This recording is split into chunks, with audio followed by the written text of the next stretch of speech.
오늘 말씀에 먼저 집중하겠습니다. 오늘 말씀을 보니까 가만히 있을지니라 이런 말씀이 있어요.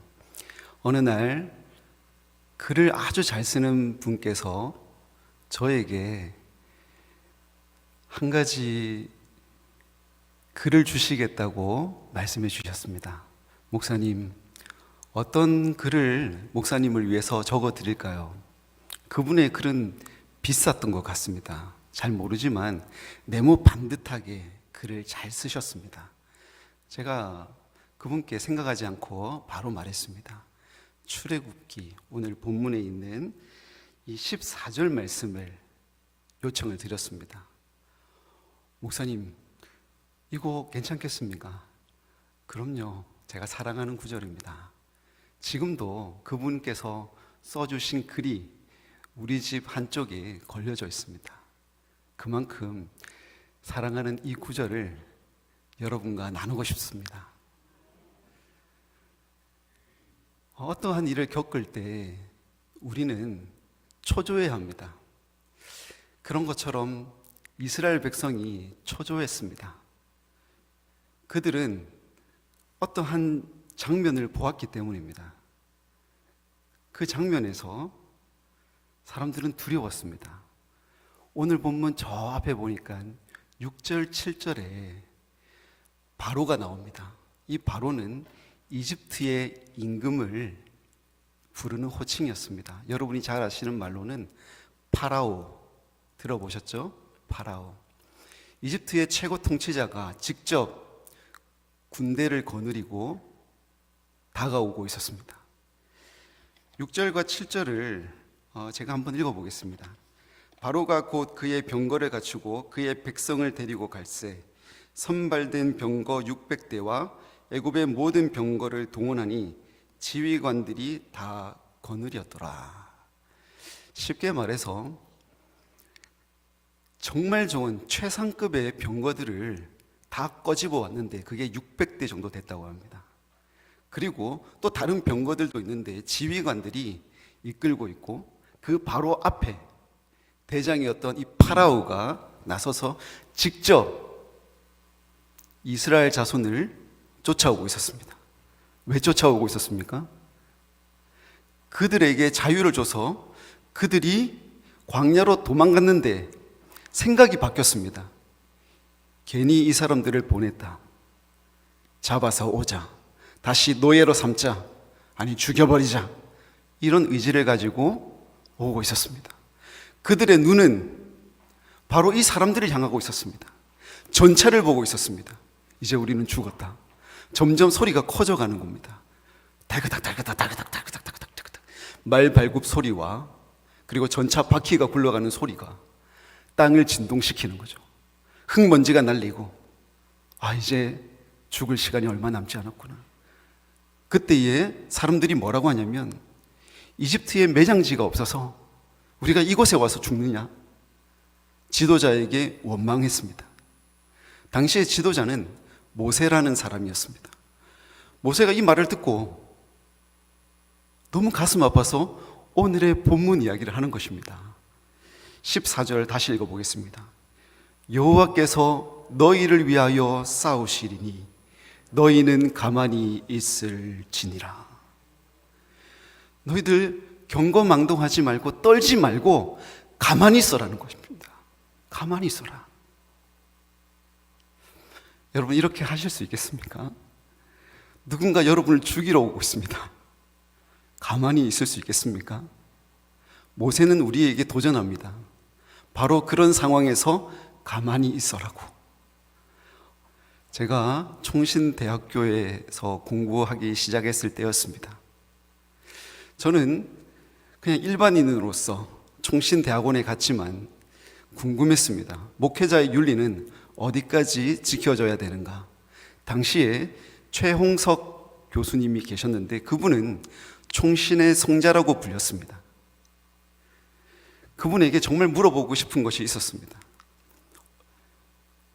때마침 저는 엘리베이터에 있었는데 그곳에 최홍석 교수님이 있었던 거죠. 교수님을 쫓아갔습니다. 물어보고 싶은데 가슴이 콩깍콩깍거려서 바로 묻지 못하고 식당을 지나서 그분께 물었습니다. 교수님, 만약 제가 멱살을 잡히면 어떻게 해야 됩니까? 그랬더니 그분이 저를 쳐다보면서 이렇게 말씀하셨습니다. 전도사님, 예수님이라면 어떻게 하실까요? 저를 지그시 쳐다보았습니다. 갑자기 한 대 맞은 것 같았습니다. 궁금한 게 더 많아서 물었습니다. 제가 또 묻고 싶은 게 있으면 교수님을 찾아가고 싶은데 교수님은 어디 계십니까? 그 교수님이 이렇게 말씀하셨습니다. 그 넓은 그 총신 마당을 가리키면서 이 어딘가에 있겠죠. 여러분, 저는 그때 이런 생각을 했습니다. 아, 목회자는 멱살을 잡히더라도 생각해야 되는구나. 예수님이라면 어떻게 하실까? 바로 때리는 것이 아닙니다. 잠시 가만히 있어야 되는 거예요. 가만히 있으면서 생각하는 거예요. 예수님이라면 어떻게 하실까? 오늘 이 본문에서 아주 강조되는 것이 보라라는 단어입니다. 먼저 10절에 보시니까 이스라엘 자손이 눈을 들어 본즉이라고 되어 있죠. 이 사람들은 쫓아오고 있었던 사람들, 특히 이집트 군대들을 보았습니다. 그리고 두려웠어요. 그때 모세는 뭐라고 하냐면 그거 보지 말라. 무엇을 보라고 합니까? 13절에서 오늘 여호와께서 너희에게 행하시는 구원을 보라 라고 하였습니다. 관점이 달라집니다. 멱살을 잡혔는데 나에게 멱살 잡고 있는 사람을 보는 것이 아니라 그 사람을 통하여 이루실 하나님의 구원을 본다면 여러분은 다르게 행동할 것입니다.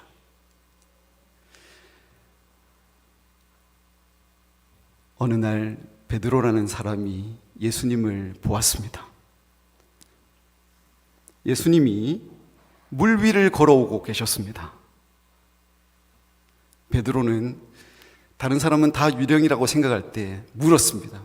당신이 정말 주님이시라면 나도 물 위를 걷게 해주시오. 주께서 말씀하십니다. 오라. 베드로가 주님을 바라봅니다. 그리고 물 위를 걷습니다. 그러다가 무엇을 봅니까? 거세게 몰아치는 파도를 봅니다. 그랬더니 물속으로 빠져버려요. 그때 주님께서 얼른 손을 내미셔서 손을 잡으십니다. 여러분, 우리가 주님을 본다면 물 위를 걸을 것입니다. 그러나 우리를 삼키려고 하는 것을 본다면 우리는 삼켜질 것입니다. 제가 지금까지 왜 이런 것 가만히 있고 또 다른 것을 보라고 하는지 이제 교사인 여러분들의 그 현장 속으로 들어가겠습니다. 저는 지금 새제천교회를 섬기고 있는데 그전에는 부산에 있는 한 교회를 10년간 부교육자로 섬겼습니다. 그전에도 교육부서를 맡아서 섬겼는데 제가 결론을 내렸습니다. 교육부서 다 좋은데 초등부 이하는 어렵다. 중등부 이상은 제가 할 수 있겠는데 초등부는 정말 감당하기 어려운 아이들이다. 그래서 이력서를 낼 때 처음부터 중고등부에 냈습니다. 가서 면접을 봤습니다. 담임 목사님과 수석 부목사님께서 면접을 보는데 그때 알았습니다. 저는 중등부를 지원했으나 그들은 나를 초등부로 임명하려고 하는 것을 그때 알게 됐습니다. 전 물었어요. 저는 중등부인 줄 알고 지원을 했는데 왜 초등부입니까? TO가 지금 바뀌었습니다. 그러면 저 안 왔을 텐데요. 일산에서 여기까지 왔는데 안 왔을 텐데 차비만 저에게 괜히 쓰셨습니다. 아니 이전에는 계속 초등부를 하셨잖아요. 그때 어떻게 하셨습니까? 하나님이 은혜 주셔서 겨우겨우 했습니다. 하나님이 은혜 주시면 또 할 수 있겠네요. 네, 그럼 하세요. 그래서 하기 시작했습니다. 정말 잘하지 못하는데 하나님이 주신 은혜 가지고 하루하루 열심히 했습니다. 그런데 보이잖아요, 말썽꾸러기들. 저는 초등부 4, 5, 6학년을 맡아서 처음 했는데 간지 얼마 안 돼서 겨울 수련회를 했습니다. 저는 다른 건 몰라도 설교는 짧더라도 기도회는 꽤 길었어요. 아이들 데리고 1시간 기도했습니다. 얼마나 은혜가 넘치던지 제 눈에 눈물이 가득하고 아이들 눈에도 눈물이 가득한 듯 하였습니다. 수련회 마치고 여자애들 몇 명이 쫓아오는 거예요. 여자애들이 비하는 것이 아니라 그냥 특성이 그런 것 같아요. 교육자에게 말을 잘합니다.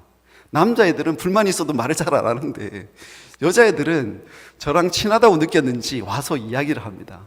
목사님, 왜 우리 기도회를 1시간 하시죠? 너무 길었어? 2시간은 하셔야죠. 그렇게 은혜가 넘치는데. 저는 있잖아요, 깜짝 놀랐습니다.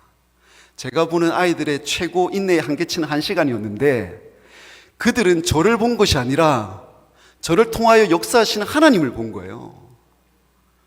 제가 그때 소스라치게 놀랐습니다. 와, 나는 그 말썽꾸러기 아이들의 그 최고치, 그것을 아무튼 끝까지 가보자고 했는데 하나님은 2시간 하기를 원하셨구나.